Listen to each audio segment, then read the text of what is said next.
Hello students, welcome to history class.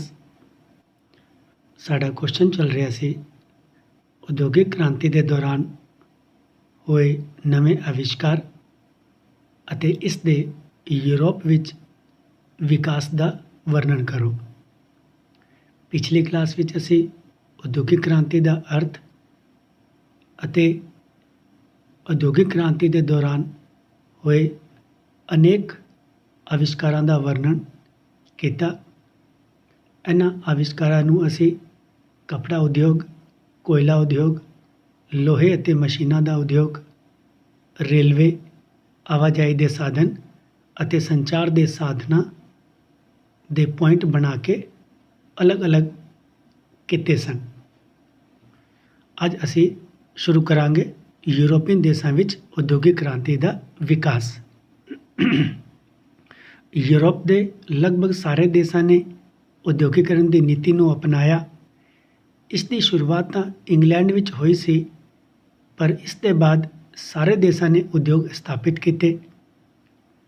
European देशों विच उद्योगिक क्रांति का वर्णन करते समय असी सब तो पहला इंग्लैंड की चर्चा करांगे।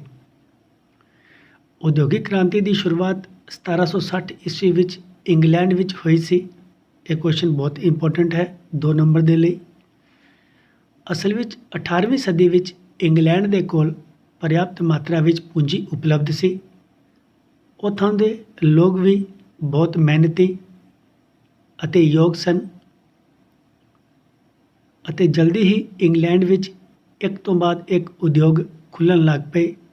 इंग्लैंड विच विकसित बैंक व्यवस्था भी मौजूद सी। 1760 ईस्वी तो 1830 ईस्वी दे विच ब्रिटिश सरकार ने देश विच नहरां दा जाल बिछा दिता।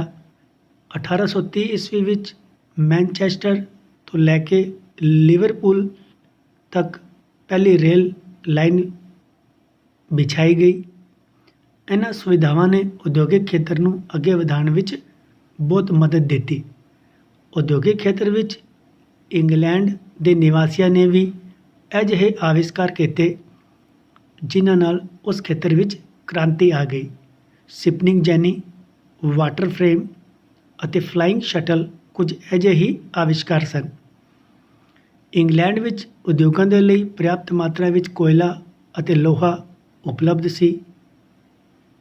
उद्योगों नूं कच्चा माल अमेरिका अते भारत तो प्राप्त होंदा सी। इस कारण इंग्लैंड ने उद्योगिक खेत्र विच अपनी स्थिति नूं बहुत मजबूत कर लिया सी। अगला पॉइंट है बेल्जियम। बेल्जियम एवें तो एक खेती प्रधान देश सी, लेकिन उस विच लोहे ते कोयले दे अनंत भंडार सन। इंग्लैंड तो प्रेरणा लैके उसने उद्योगिक खेत्र विच प्रवेश किया।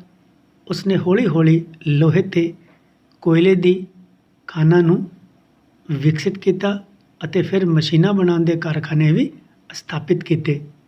1830 ईस्वी तक बेल्जियम विच 60 लाख टन कोयले का उत्पादन हर साल होण लग पिया। आने वाले सालों विच उत्पादन और भी वधिया अते बेल्जियम की बनी हुई मशीनां इंग्लैंड, जर्मनी अते रूस विच विकण लग पईयां। बेल्जियम की सरकार ने रेलवे के महत्व नूं देखते हुए इस खेत्र विच भी विकास करन दे यतन किए। उसने 1834 तो 47 ईस्वी दे विच बेल्जियम नूं हॉलैंड, जर्मनी अते फ्रांस नाल रेलवे द्वारा जोड़ दिता। इस दे नाल बेल्जियम की उद्योगिक क्रांति नूं प्रोत्साहन मिलिया। 1870 ईस्वी तक बेल्जियम यूरोप का एक प्रसिद्ध औद्योगिक खेत्र बन गया। ऐसे लड़ी विच असी अगे चर्चा करांगे फ्रांस की। नेपोलियन के शासन काल विच फ्रांस ने उद्योगीकरण की नीति को अपनाया सी, परंतु 1815 ईस्वी तक उस खेत्र विच कोई ज़्यादा उन्नति नहीं कर सकिया। इसलिए कि उस समय तक फ्रांस विच ਨਾ ਤਾਂ ਸਸਤਾ ਲੋਹਾ ਮਿਲਦਾ ਸੀ ਅਤੇ ਨਾ ਹੀ ਕੋਇਲੇ ਤੇ ਲੋਹੇ ਦੀ ਖਾਣਾਂ ਇੱਕ ਦੂਜੇ ਦੇ ਨੇੜੇ ਸਨ।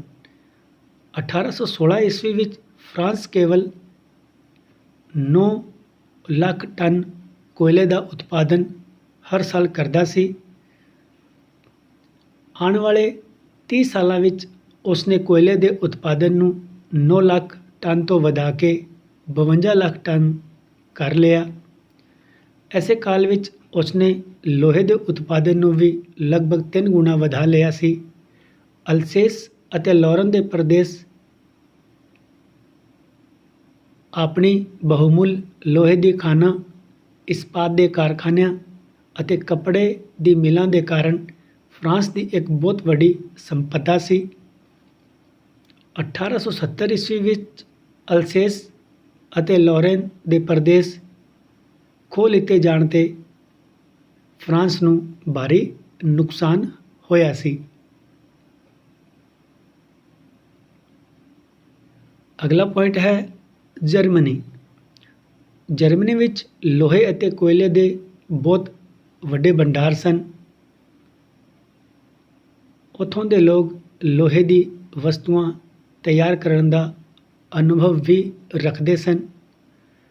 1870 ਈਸਵੀ ਦੇ ਬਾਅਦ ਜਰਮਨੀ ਨੇ ਉਦਯੋਗਿਕ ਖੇਤਰ ਦੇ ਵਿੱਚ ਦਿਨ ਦੁਗਣੀ ਅਤੇ ਰਾਤ ਚੌਗੁਣੀ ਤਰੱਕੀ ਕੀਤੀ, ਕਿਉਂਕਿ ਪਹਿਲਾਂ ਤਾਂ ਇਸ ਲਈ ਕਿ ਉਸਨੇ ਫਰਾਂਸ ਤੋਂ ਅਲਸੇਸ ਅਤੇ ਲੌਰਨ ਦੇ ਪ੍ਰਦੇਸ਼ ਖੋਹ ਲਏ ਸਨ।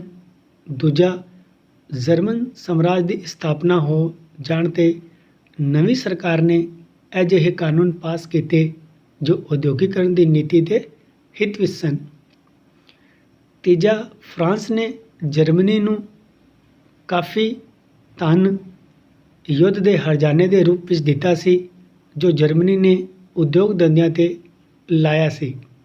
ਸਿੱਟੇ ਵਜੋਂ ਆਉਣ ਵਾਲੇ 40 ਸਾਲਾਂ ਵਿੱਚ ਜਰਮਨੀ ਨੇ ਲੋਹੇ ਦੇ ਉਤਪਾਦਨ ਵਿੱਚ ਇੰਗਲੈਂਡ ਨੂੰ ਵੀ ਮਾਤ ਕਰ ਦਿੱਤੀ ਸੀ।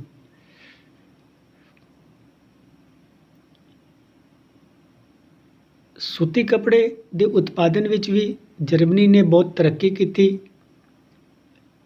ਇਸ ਦੀ ਬਣੀ ਹੋਈ ਮਸ਼ੀਨਾਂ ਦੇਸ਼ ਵਿਦੇਸ਼ ਵਿੱਚ ਵਿਕਣ ਲੱਗ ਪਈਆਂ। ਸੰਖੇਪ ਵਿੱਚ ਪਹਿਲੇ ਵਿਸ਼ਵ ਯੁੱਧ ਤੋਂ ਪਹਿਲਾਂ ਜਰਮਨੀ ਸੰਸਾਰ ਦੀ ਇੱਕ ਉਦਯੋਗਿਕ ਸ਼ਕਤੀ ਬਣ ਗਿਆ ਸੀ। ਅਗਲਾ ਪੁਆਇੰਟ ਹੈ ਰੂਸ।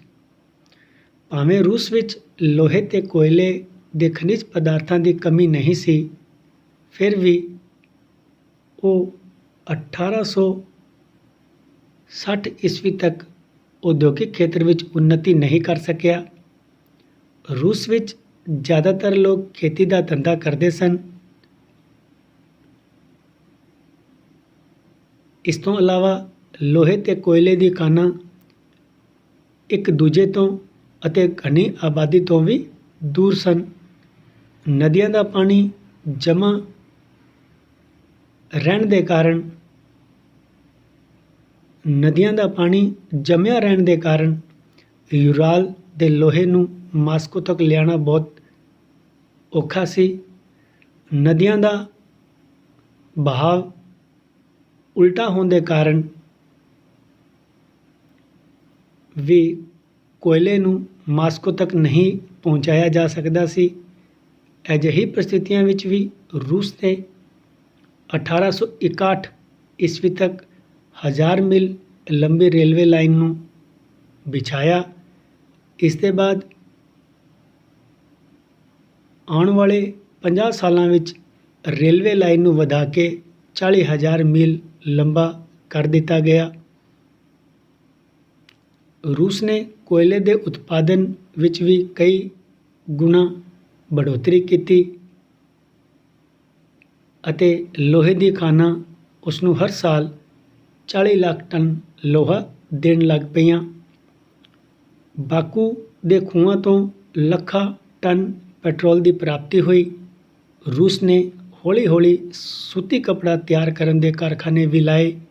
ਇਸ ਤਰ੍ਹਾਂ 1892 ਈਸਵੀ ਤੋਂ ਲੈ ਕੇ 1903 ਈਸਵੀ ਦੇ ਸਮੇਂ ਦੇ ਦੌਰਾਨ ਰੂਸ ਵਿੱਚ ਬੜੀ ਤੇਜ਼ੀ ਨਾਲ ਉਦਯੋਗਿਕ ਕ੍ਰਾਂਤੀ ਦਾ ਪ੍ਰਸਾਰ ਹੋਇਆ। ਅਗਲਾ ਪੁਆਇੰਟ ਹੈ ਇਟਲੀ। ਇਸ ਦੇਸ਼ ਦੇ ਉਦਯੋਗਿਕ ਖੇਤਰ ਬਹੁਤ ਛੋਟੇ ਸਨ। ਇਟਲੀ ਵਿੱਚ ਖਣਿਜ ਪਦਾਰਥਾਂ ਦੀ ਵੀ ਕਮੀ ਸੀ। ਉਹ ਕੋਇਲੇ ਦੇ ਲਈ ਦੂਜੇ ਦੇਸ਼ਾਂ 'ਤੇ ਨਿਰਭਰ ਸੀ। ਇਸੇ ਤਰ੍ਹਾਂ ਕੱਚਾ ਮਾਲ ਵੀ ਉਸ ਨੂੰ ਵਿਦੇਸ਼ਾਂ ਤੋਂ ਹੀ ਮੰਗਵਾਉਣਾ ਪੈਂਦਾ ਸੀ। ਇਸ ਲਈ ਸਸਤੇ ਮਜ਼ਦੂਰ ਮਿਲਣ 'ਤੇ ਵੀ ਇਟਲੀ ਦੇ ਉਦਯੋਗਪਤੀਆਂ ਨੂੰ ਇਸ ਖੇਤਰ ਵਿੱਚ ਮੁਕਾਬਲਾ ਕਰਨਾ ਬੜਾ ਔਖਾ ਸੀ। ਇਸ 'ਤੇ ਵੀ ਇਟਲੀ ਦੇ ਲਈ ਵਿਸ਼ੇਸ਼ ਗੱਲ ਇਹ ਸੀ ਕਿ ਉਸਨੇ ਲੋਹੇ, ਕੱਪੜੇ ਅਤੇ ਬਿਜਲੀ ਦਾ ਸਮਾਨ ਬਣਾਉਣ ਵਿੱਚ ਜ਼ਬਰਦਸਤ ਤਰੱਕੀ ਕੀਤੀ। ਇਸ ਦਾ ਸਭ ਤੋਂ ਵੱਡਾ ਉਦਯੋਗ ਰੇਸ਼ਮੀ ਕੱਪੜੇ ਦਾ ਉਦਯੋਗ ਸੀ। ਇਸ ਉਦਯੋਗ ਵਿੱਚ ਤਾਂ ਉਸਨੇ ਫਰਾਂਸ ਨੂੰ ਵੀ ਪਿੱਛੇ ਕਰ ਦਿੱਤਾ ਸੀ। ਉੱਤਰੀ ਇਟਲੀ ਵਿੱਚ ਸਥਿਤ ਮਿਲਾਨ, ਜਿਨੇਵਾ ਅਤੇ ਟ੍ਰਿਯੂਨ ਆਦਿ ਨੂੰ ਮਿਲਾਣ ਦੇ ਲਈ ਰੇਲਵੇ ਲਾਈਨ ਵਿਛਾਈ ਗਈ ਸੀ। ਇਸ ਤਰ੍ਹਾਂ ਇਟਲੀ ਵਿੱਚ ਵੀ ਉਦਯੋਗਿਕ ਕ੍ਰਾਂਤੀ ਦਾ ਪ੍ਰਸਾਰ ਹੋਇਆ। ਅੰਤ ਵਿੱਚ ਅਸੀਂ ਇਤਿਹਾਸਕਾਰ ਡਾਕਟਰ ਕੋਵੀ ਦੇ ਇਹਨਾਂ ਸ਼ਬਦਾਂ ਤੋਂ ਸਹਿਮਤ ਹਾਂ ਕਿ ਉਦਯੋਗਿਕ ਕ੍ਰਾਂਤੀ ਪਰਿਵਰਤਨ ਦੀ ਉਸ ਸਥਿਤੀ ਦੀ ਸੂਚਕ ਹੈ ਜਿਸ ਦੇ ਕਾਰਨ ਪ੍ਰਾਚੀਨ ਕਾਲ ਦੇ ਸੀਮਿਤ ਉਦਯੋਗਾਂ ਦੀ ਬਜਾਏ ਅੱਜ ਭਾਪ ਅਤੇ ਵਿਦਯੁਤ ਯੰਤਰਾਂ ਦੀ ਸਹਾਇਤਾ ਨਾਲ ਵੱਡੇ ਵੱਡੇ ਕਾਰਖਾਨਿਆਂ ਵਿੱਚ ਉਤਪਾਦਨ ਹੋ ਰਿਹਾ ਹੈ। ਇਹ ਸੀ ਸਟੂਡੈਂਟਸ ਉਦਯੋਗਿਕ ਕ੍ਰਾਂਤੀ ਦਾ ਯੂਰੋਪੀਅਨ ਦੇਸ਼ਾਂ ਵਿੱਚ ਪ੍ਰਸਾਰ। ਅੱਜ ਇਹ ਕੁਐਸਚਨ ਸਾਡਾ ਪੂਰਾ ਹੋਇਆ। ਇਸ ਕੁਐਸਚਨ ਵਿੱਚੋਂ ਹਮੇਸ਼ਾ ਛੋਟੇ ਹੀ ਪ੍ਰਸ਼ਨ ਪੁੱਛੇ ਜਾਂਦੇ ਹਨ। ਵੱਡਾ ਪ੍ਰਸ਼ਨ ਇਹ ਕਦੀ ਵੀ ਨਹੀਂ ਪੁੱਛਿਆ ਗਿਆ ਹੈ।